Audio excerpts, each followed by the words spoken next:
और अब आपको सीधे लिए चलते हैं राजस्थान विधानसभा, जहां पर कार्यवाही लगातार जारी है। तस्वीरें आपको दिखाएंगे राजस्थान विधानसभा की। हो चुकी है। तो मैं यही निवेदन करता हूं कि शीघ्र उन 15 के कनेक्शन पूरे करवा करके आप टाइम बाउंड 16 और 17 को तो दो, दूसरी जगह 17-18 के हो गए कनाडा में, अभी 15 ही लटका हुआ है। माननीय मंत्री, आपने बिजली की चर्चा में सारी बातें कह दी हैं। अरे आपने कह दी हैं। अगला प्रश्न है, अब जो बताना है आपको, कुछ आपको कहना बताओ।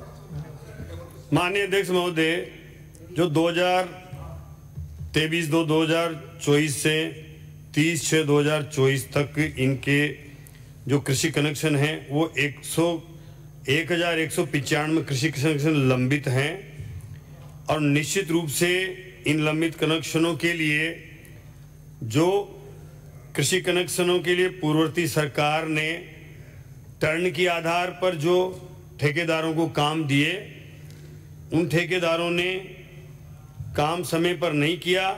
हमारी सरकार ने उस प्रगति को रिव्यू किया है। अब हमने ये तय कर दिया है कि जिसने जितना खंबे, तार, इंफ्रास्ट्रक्चर खड़ा कर रखा है वो उतना काम पूरा करके आगे के काम के लिए उनको हमने नोटिस देके मना कर दिया है कि वो काम नहीं करें।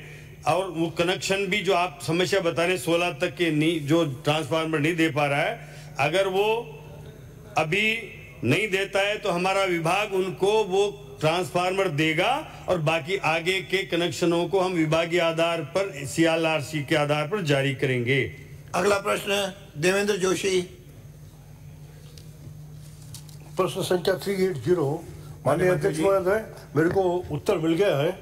मेरा पूरक प्रश्न है कि प्रश्न संख्या 2 के जवाब में लिखा गया है कि गुणवत्ता की जांच संबंधी सूचना परिशिष्ट क पर उपलब्ध है, जबकि परिशिष्ट क के बिंदु में जांच के बारे में केवल यह अंकित है कि गुणवत्ता जांच समय समय पर कराई जाती है।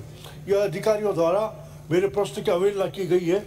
मेरा प्रश्न था कब कराई गई कि कोई उसमें सूचना नहीं है, कराई जाती है, ये बहुत वाइड टर्म्स है। इसलिए मैं माननीय मंत्री महोदय से पूछना चाहता हूँ कि ऐसा कोई रिकॉर्ड, क्योंकि ये पूरा का पूरा राजस्थान राज्य क्रीड़ा संस्थान जोधपुर में शारीरिक शिक्षक महाविद्यालय में चालू किया गया, इसका कोई औचित्य नहीं था। लेकिन मैं प्रश्न ही पूछ रहा हूँ, पूर्ववर्ती सरकार ने भ्रष्टाचार के मंसूबों से इस संस्थान को करोड़ों रुपए दिए और वो कार्य की गुणवत्ता भी ठीक नहीं थी। मेरा पहला प्रश्न है कि इस कार्य की गुणवत्ता की जांच कब की गई और किस एजेंसी से की गई, ये कृपया मंत्री महोदय बताने की कृपा करें। माननीय मंत्री जी।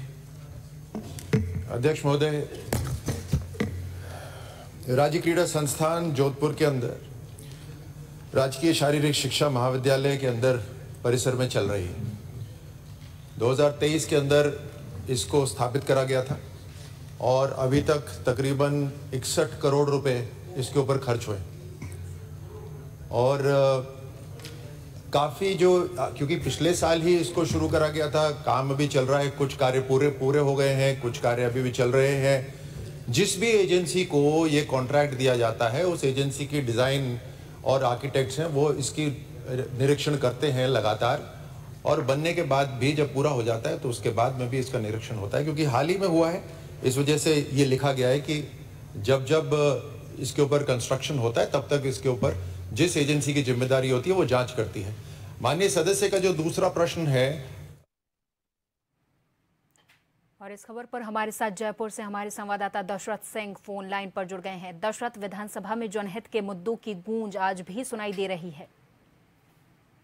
देखिए, निश्चित तौर पर विधानसभा की कार्यवाही प्रश्नकाल के साथ शुरू हुई है और खास तौर पर आज के प्रश्नों की बात करें तो एक तो स्थानीय रोजगार को लेकर सवाल पूछा गया है, जिस पर उद्योग मंत्री की तरफ से जवाब दिया गया है कि 1700 के करीब ट्रेनिंग कराई गई है। इसके अलावा स्थानीय लोगों को रोजगार देने के लिए लगातार कौशल विभाग इस दिशा में काम कर रहा है। इसके अलावा UDH और बिजली महकमे से जुड़े सवाल पूछे गए हैं, जिस पर बिजली की तरफ से ऊर्जा मंत्री की तरफ से ये जवाब दिया गया है कि प्रदेश में बिजली की निर्बाध आपूर्ति के लिए लगातार प्रयास किए जा रहे हैं और दिन के अंदर किसानों को बिजली मिले, आम जन को बिजली मिले, इसके प्रयास किए जा रहे हैं। आगामी 3 साल के अंदर कोशिश ये है कि राजस्थान बिजली में आत्मनिर्भर बने। श्वेता। दशरथ, आज किन किन मुद्दों पर और बातचीत हो सकती है और कितनी देर तक ये विधानसभा चलने वाली है और यहाँ पर अभी मुख्यतः कौन कौन मौजूद है? देखिए, प्रश्नकाल की कार्रवाई चल रही है। प्रश्नकाल के बाद में शून्यकाल होगा। शून्यकाल में भी कई महत्वपूर्ण प्रस्ताव लगे और उसके बाद में जो नए जो विधायक हैं वो भी शेयर किए जाएंगे। के लिए तो विधायकों के सवालों पर मंत्रियों का जवाब लगातार जारी है। राजस्थान की 16वीं विधानसभा का उत्तर में कहा कि इसके ऊपर सोच विचार करने की जरूरत है, क्या इसकी जरूरत है या नहीं, क्योंकि हम एक स्पोर्ट्स यूनिवर्सिटी लेकर आ रहे हैं जिसके हर संभाग में कॉलेज होंगे। अगला प्रश्न है जादूराम। प्रश्न संख्या 387। माननीय मंत्री जी। माननीय अध्यक्ष महोदय, खंड 1। जी हां, पूर्ववर्ती सरकार द्वारा विभिन्न प्रोफेशनल कोर्स में प्रवेश एवं सरकारी नौकरियों के लिए आयोजित होने वाली प्रतियोगी परीक्षाओं की तैयारी निःशुल्क करवाए जाने हेतु मुख्यमंत्री अनुप्रति कोचिंग योजना वर्ष 2021-22 से प्रारंभ की गई थी। खंड 2। जी हां, मुख्यमंत्री अनुप्रति कोचिंग योजना अंतर्गत निर्धारित लक्ष्यों का जिलेवार, वर्गवार एवं परीक्षावार सीटें आवंटित कर अभ्यर्थियों के ऑनलाइन आवेदन प्राप्त कर पात्र अभ्यर्थियों का मेरिट आधार पर विभाग द्वारा समय समय पर जारी दिशा निर्देशों के अनुसार कोचिंग हेतु चयन किया जाता है। उक्त दिशा निर्देशों की प्रतियां परिशिष्ट अ पर संलग्न है। खंड 3। जी हां, मुख्यमंत्री अनुप्रति कोचिंग योजना अंतर्गत वर्ष 2021-22 से वर्ष 2023-24 तक बाड़मेर जिले के लाभार्थियों का संख्यात्मक विवरण निम्नानुसार है। वर्ष 2021-22 लाभान्वितों की संख्या 210, वर्ष 2022-23 लाभान्वितों की संख्या 375, वर्ष 2023-24 लाभान्वितों की संख्या 772।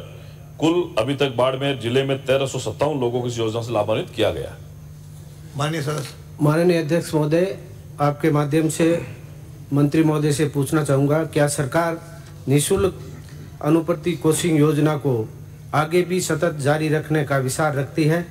यदि हाँ, तो इसमें और भी क्या क्या सुधारात्मक प्रयास किए जा सकते हैं ताकि ग्रामीण तबके के गरीब तथा पिछड़े वर्ग के अभ्यर्थियों को अधिक से अधिक फायदा मिल सके? माननीय मंत्री जी।